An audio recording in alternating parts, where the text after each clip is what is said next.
There's a big list.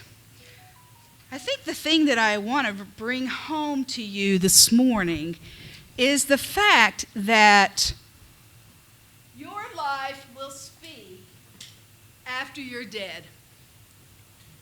Probably more than when you were alive. A little bit sobering, huh? Your life will speak. You have something to say after you die. Richard Nixon's life speaks of Watergate, sorrow and deception. Unfortunately, I'm sure he did great things too, but that's what we remember. Princess Di's life speaks of royal stuff, but eliminating landmines, some of her charities. Al Capone, what do you think Al Capone's life speaks of now? Gangsta, yeah. Babe Ruth, what's Babe Ruth's life speak to now? Baseball and home runs. What's Billy Graham's life speak now? Well, yeah, the gospel. What's Steve Jobs' name speak now? Mac, Apple products, yep. Walt Disney. Cartoons, creativity, yeah. Okay, so you're going to be remembered for something. And sometimes it's not our best things that we're remembered for. I want it to be the best thing. I want it to be Jesus. The lady I preached a funeral for kind of is what prompted me to do this. It happens that the lectionary text is in Hebrews. I don't always follow the lectionary text, but they're in Hebrews.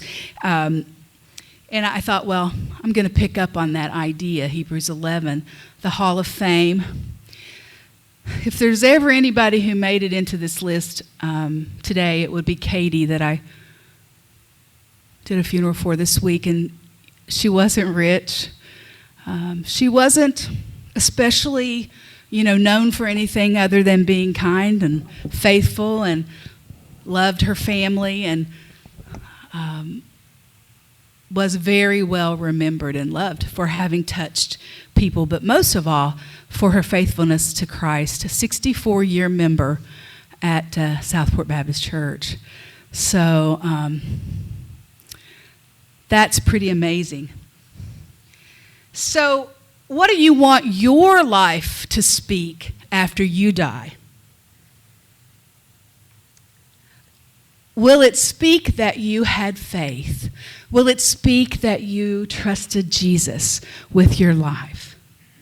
Well, the folks that are listed in Hebrews 11, I'm not going to read the whole chapter, but there's at least 16 individuals mentioned, and then Paul begins to group people together because he kind of keeps going. But let me read just a little bit of it, okay? Just so you get the picture.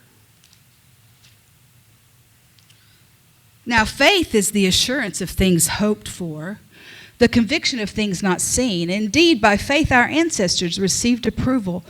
By faith we understand that the world were prepared by the word of God, that what is made from things that are not visible. By faith Abel offered to God a more acceptable sacrifice than Cain's.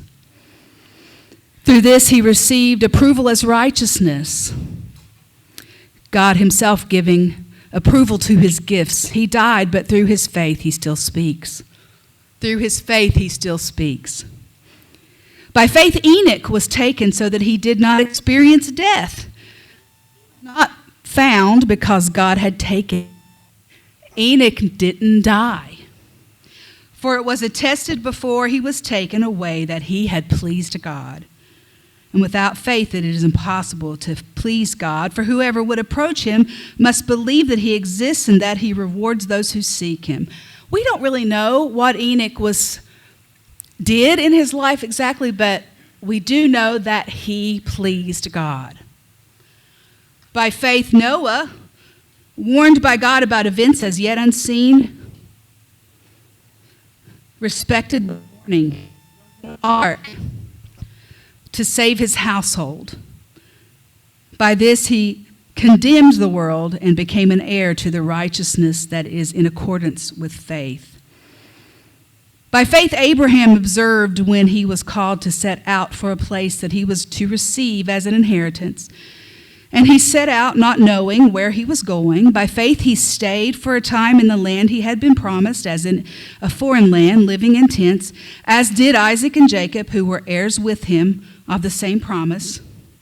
For he looked forward to the city that the foundations whose architects and builders is God. It goes on, and then it talks about Sarah and Isaac, and I'm not going to read all this, and Moses. Let me tell you who all's mentioned. Abel, Enoch, Noah, Abraham, Sarah, Isaac, Jacob, Joseph, Moses, Rahab, Gideon, Barak, Samson, Jephthah, David, and Samuel. And then he goes on to list some other groups. But they all are listed because of their faith. So what is it? What's the stream of connectedness or commonality that was common or was present in all of these lives? Well, number one, they believed the impossible. Noah, for example, believed when God told him there was going to be a rain and a flood, and it had never, ever rained before. Never. So I'm certain that he was ridiculed. But his faith helped him to believe that there was a bigger picture. Keep that in mind as we look at these other folks. Heroes of faith believe the impossible. Heroes of the faith trust God, but even so, they have a little doubt sometimes. Did you know that these guys sometimes doubted a little bit? The perfect example of that is Sarah. I'll just kind of rehash her story. She was married to Abraham, or was it Isaac? Abraham. And was 90. Had wanted a baby all of her life, yes. But God told Abraham he was going to be the father of a nation. And they're like, how's it going to do that? Sarah's never had a baby. So God tells Sarah at 90 that she's going to have a baby, and she laughs. And then 9 months later, she laughs from joy. It's interesting because Zechariah in the Christ story laughs that he's having a baby and God makes him mute. But Sarah didn't get her hand slapped from God. It's almost like, I don't know, she had tried for all those years, and in that culture maybe had been punished so much, punished herself, ridiculed by others, that God's mercy just could not add to that. That's my interpretation. I have no scriptural basis for that other than God didn't reprimand her for laughing. But laughter came again because God answered her prayer. A little doubt can exist with faith. Having faith doesn't mean that you never have an inkling of doubt. Okay? It takes faith to move. I mean, Abraham was led here and led there, and they never actually saw the promised land until they were married. But yet his faith that he would be the father of many nations happened. So faith gets shaky, but thank God for grace. Heroes of the Bible believe that God would never contradict God's self. Here's the example. Abraham got a message from God to take Isaac up on the mountain and sacrifice him.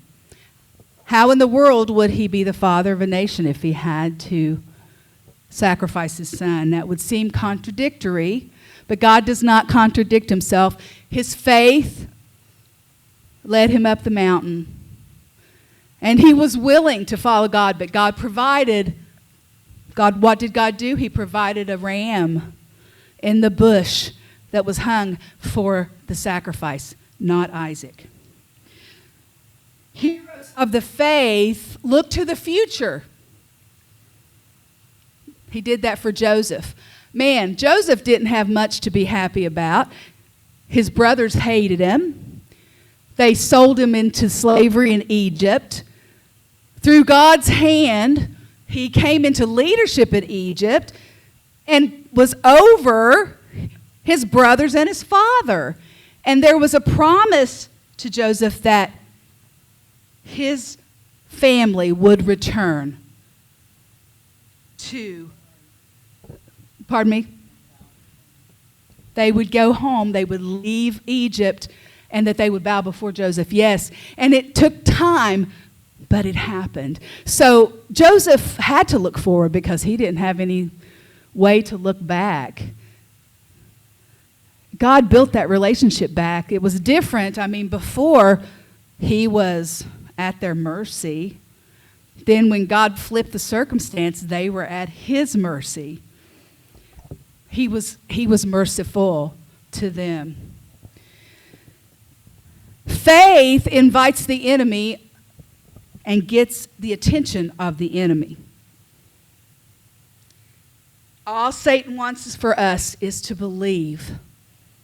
As long as we're nominal and not doing anything for Christ, I think Satan kind of likes it that way and leaves us alone.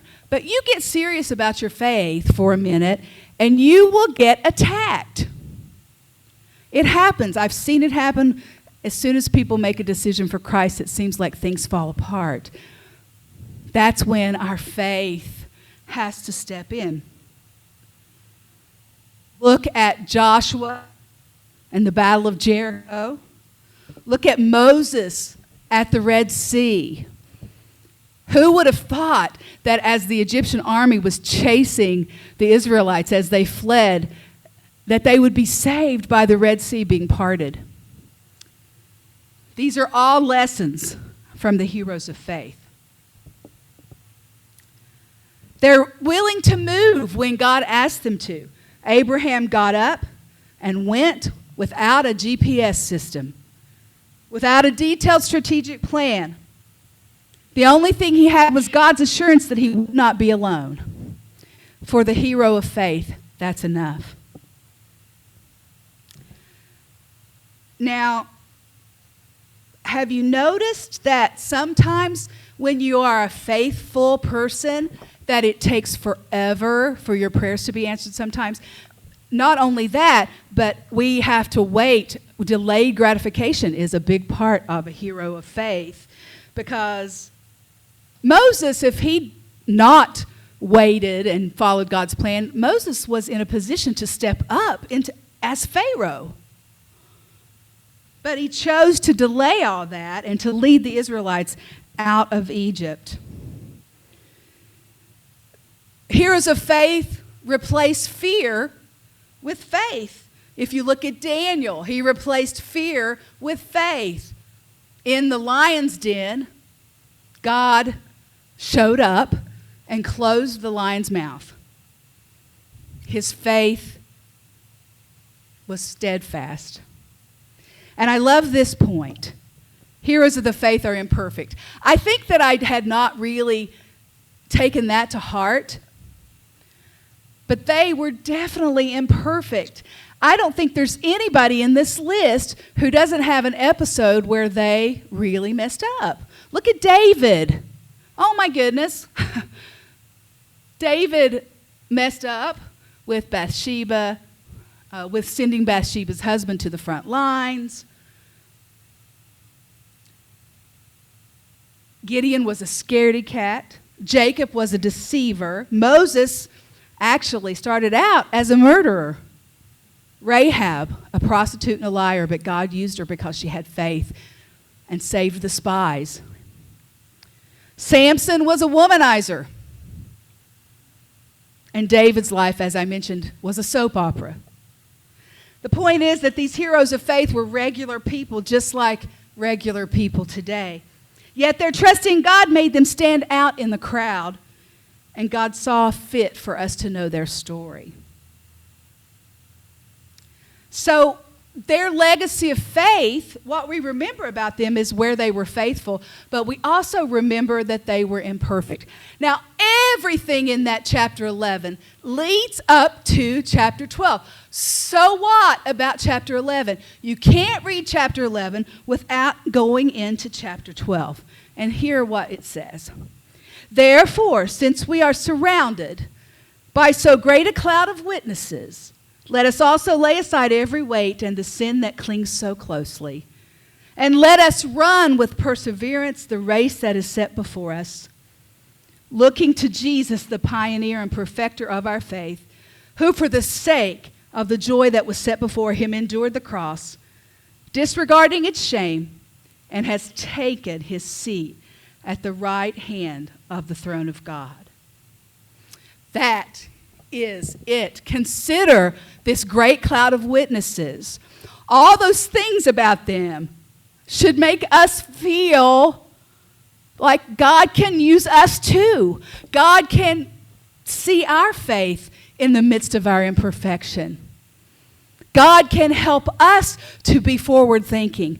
God can help us to realize that with God all things are possible. God can use us that after we die we have something said about us, about our faith. That's my desire. I hope that's your desire today. We're going to close with prayer, and we're going to sing Jesus is Calling 327. If anybody needs prayer today, I'll be up front to pray. 327, Jesus is Calling. Think about your legacy and what you want your life to say after you're dead. Because we're all going to end up there unless the Lord returns. And if I'll either meet you there, see, what is it my friend Phyllis says? I'll meet you here, I'll meet you there, or I'll meet you in the air. Okay? Thanks.